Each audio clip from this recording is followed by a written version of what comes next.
Good evening, everyone, and welcome those of you that are new to the channel. And if you're new to the channel, please check out my older videos. And I need a haircut, but my barbershop's busy and I gotta wait 2 weeks and my hair's doing crazy things. But more importantly, I have a rather important video today. I spoke in older videos that you should watch if you haven't about dealing with narcissistic bosses. I've talked, of personal experiences where I had a male borderline boss, and recently I had a supervisor who was a covert narcissist. That was particularly tough because though this individual wasn't a supervisor, they were not my supervisor. They were at the same level as I was in the same company but different departments, but thought they were everybody's boss because that's what happens when you give an unqualified 23-year-old power just because they're in the right place at the right time, and they brown nose the lazy, inefficient, incompetent, and out of touch person above them who I complained about and was right and tried to stick up for people and create positive change and then was vilified for, like INFJs do. And a female INFJ did it the year before. In other words, what I call Daenerys Targaryen syndrome. Push us to create positive change and then at a breakneck speed, then retroactively vilify all the stuff you cheered us on for when it starts to take effect.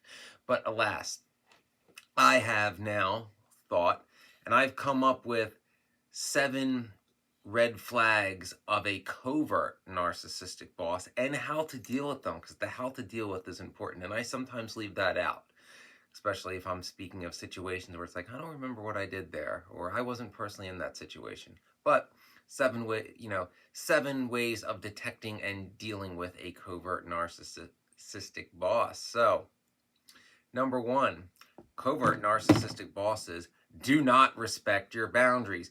And this is, they don't respect employees at all. They don't respect your personal space.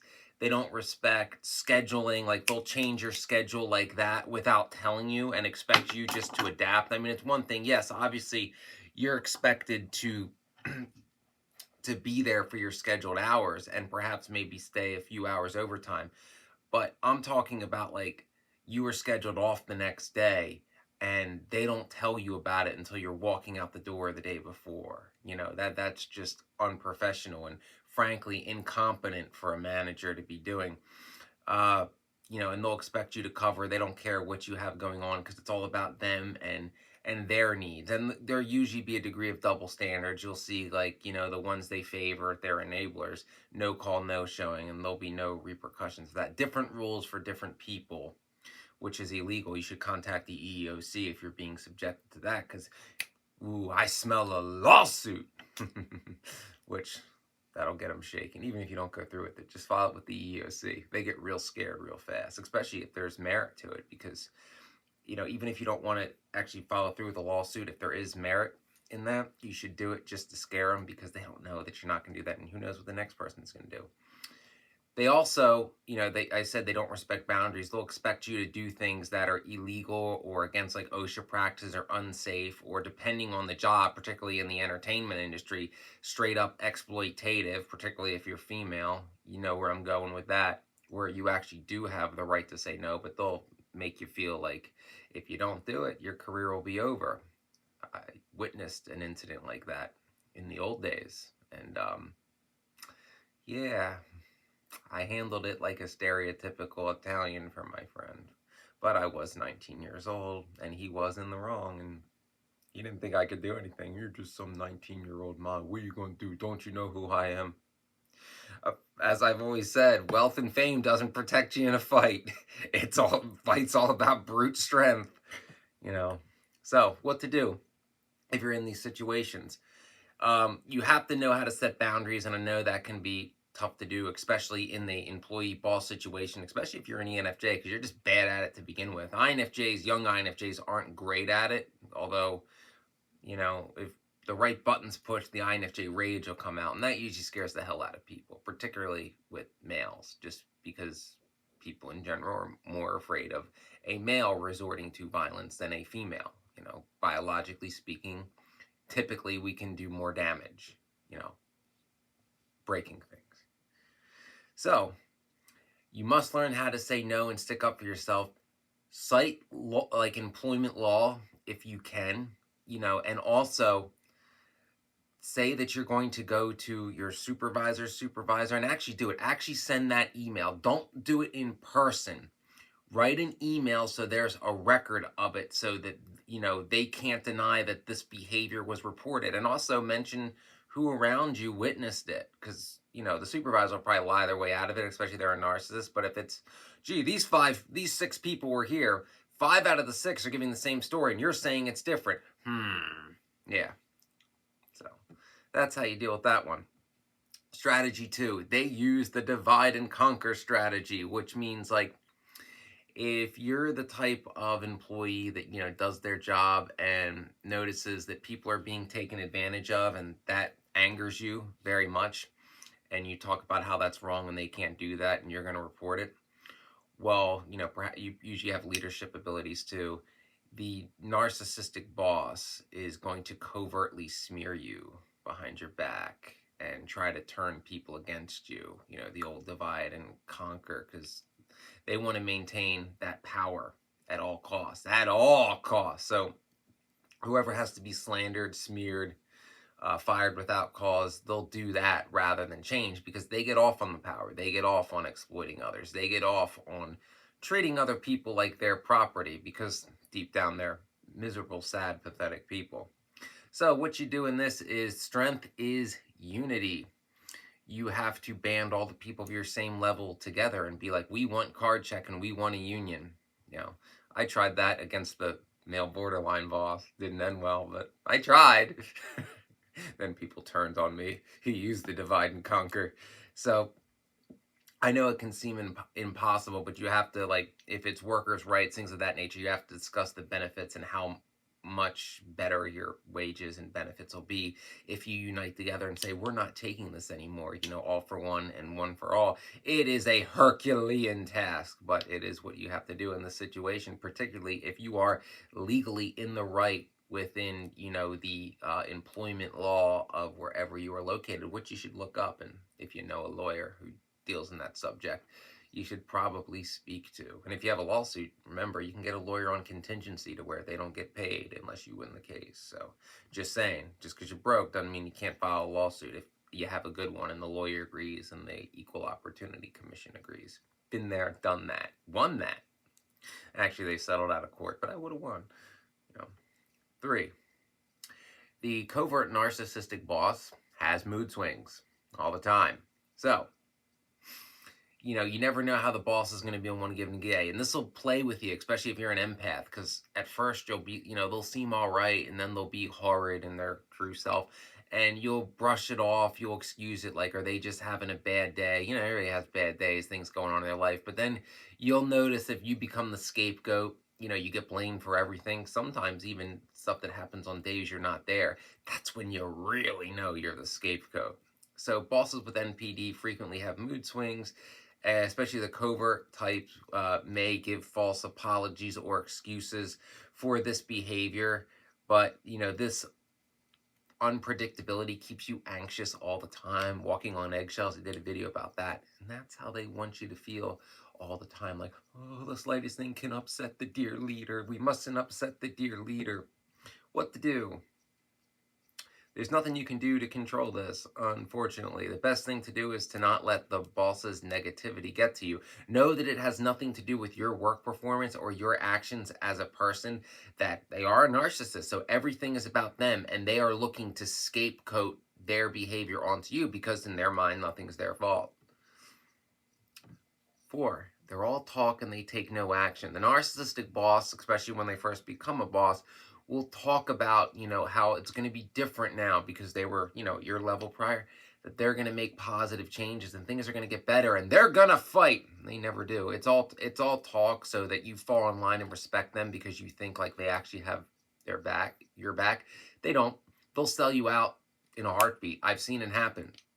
If, for example, a covert narcissistic boss can do something to, say, increase 10 people's pay by $40 a week, or increase their own by $20 a week, they're going to screw everybody else and increase their own because they're all about them, even though it's less gain, even though they just got a promotion and they're making more money. No, it has to all be about them. So they'll dangle promises, they'll dangle that carrot, they'll try to push you to do more for less, in these false promises that, just a little bit, I'm working on it, I'm pushing it through, like, just prove that you're worth this. But the reward will never come. It's all talk to get you to do more for less and thus make them look better to their boss. Get it? So what do? You have to essentially give yourself a deadline when enough is enough. When you basically have to tell them, like, look, if you don't give me what was promised by this date, I'm out of here. And just straight up tell them, like, I've been the one carrying your ass, and you've been dangling, this in front of me, you've been promising me this. If I don't get it, I'm going to leave, and I'm the one you've been counting on, and then you're going to have to pick up all my slack, and you're not even competent to do your job. Yeah, do that to them. They'll panic. Maybe you'll get what you want, maybe you won't, but you have to give them an ultimatum in that, or you'll just consider being their lackey. Being a lackey's not fun. Been there, done that in my 20s, didn't know better. Was given false promises, and then I was exiled and sent on the road for months and cost me my 3-year relationship. Oh, Aronimic. Golf course management at a top 100 club. But 5, this ties into the last one, they take credit for others' work. So there'll be, people on the crew that do go above and beyond, do the little extra things, just strong work ethic. I was one of those guys. And the narcissistic supervisor will take credit for that. Like, things that you're doing out of your own incentive that you're not told to do, they'll take credit for that. You'll not only get credit, but they'll somehow use it against you. Like the first time that maybe, like, you're not feeling well one day and you don't do extra work, you just do what's required of you. Yeah, they'll give you shit for that. Meanwhile, their favorite people that don't do their share. I've actually been yelled at for not doing somebody else's work for them while they stood around and talked, while I did mine and, a little bit more. Yeah. Double standards. What to do? Confront the boss over that. If this is a company where you have HR, you go to them, you file an official report. Because here's the thing, the boss always thinks, like, well, I'm the boss. I can't be wrong and I can show favor. No, they can't. With modern employment law and stuff, and with HR, they'll say to you, like, well, it's different rules for them. They can't explain that to HR. Like, when there's an official investigation, they're screwed because there's nothing they can actually say that can justify that behavior, and they have to somehow answer for it. They can't just be like, but I'm the boss. Yeah, no. So report it, go to HR, use your workability, gain a good rapport with those that see your true worth, and you'll probably be asking them for references because you're going to be looking for a new job, or the narcissistic boss will. It all depends. Each company, each HR department, favoritism, nepotism, cronyism, good old boys club, each situation is different, so it's tough to say. 6, they never take the blame. When they mess up, it's still your fault. When they tell you to do something that is wrong and you try to tell them that they're wrong, no. And they change their mind like that. Like, they'll tell you do X and then they'll yell at you for not doing Z. But it's like, wait a minute, you just told me to do X. And other people will see it and call it out, but they'll be, I'm the boss. So they'll never take blame for their incompetence, like, because you can't possibly know more than them. Even if you have more experience, even if they were promoted through cronyism, through brown nosing, they're the boss. So that, the magic was bestowed on them and they know. Now, what do you do in this? You communicate as best as possible. Use the written medium, emails and stuff. Say, how they're wrong. Explain it in vivid detail of why what you're saying is correct through methodology. Don't just, try to assert your own correctness. Say how it makes sense for whatever the task is, or how it'll save money or be more time efficient or what have you. And let someone above them know that of the situation. I know that's kind of a theme in this, but if you're factually correct, you have to report the facts to the right people, and the facts will speak for themselves, and the narcissist will be essentially exposed for their power trip. And 7, they conveniently forget or deny their actions and behavior. So this is when they do have to answer for their behavior. They'll, I don't remember that shit. This is essentially a form of gaslighting, and they'll use to make they try to get in the head of the victims, people they've been bullying, the people they've been mistreating, to question what really happened. They're trying to rewrite history, rewrite the narrative, because they know the truth and they know how it really sounds. So the only way they can get out of it is to rewrite and, revisionist history time. Narcissists love that. So you're in this situation. They'll conveniently try to mess with dates and times and witnesses and who was there and events that happened. But again, stick to the story that you're saying. If you're telling the truth, stick to it. Do not ever get them to change your story. You do the same thing when you're on a polygraph too, by the way. The investigator's going to mess with you to change your story. You stick with it. That's what I did. I had to take them to get hired as a firefighter, and they're not fun. But so in this instance, record everything, records, who was there, when it happened, dates, time. This is why I say when you report incidents, you don't do it verbally, you do it through email, so you have a record of it, what you said exactly, who you sent it to, when it was submitted, time stamped and everything, and you keep track of all that, names, dates, times, and who you went to and how many times you reported it and how long of an ongoing issue this has been, because they're responsible. Remember, if they're the supervisor, they have to be held to a higher standard because there's that power dynamic going on. So they're essentially abusing their power. And if you have records of all this, the company then is liable, especially if they haven't been disciplining this person. Because if you're going through proper protocol to report unprofessional behavior of a supervisor and they're letting it slide, then the whole company's screwed. But records are key. Records, witnesses, all that, as much details as you can have written down that are undeniable and that prove a pattern of behavior. That's what you do. Trust me. I had to sue a very rich, very powerful county. So I know what I'm talking about in this one.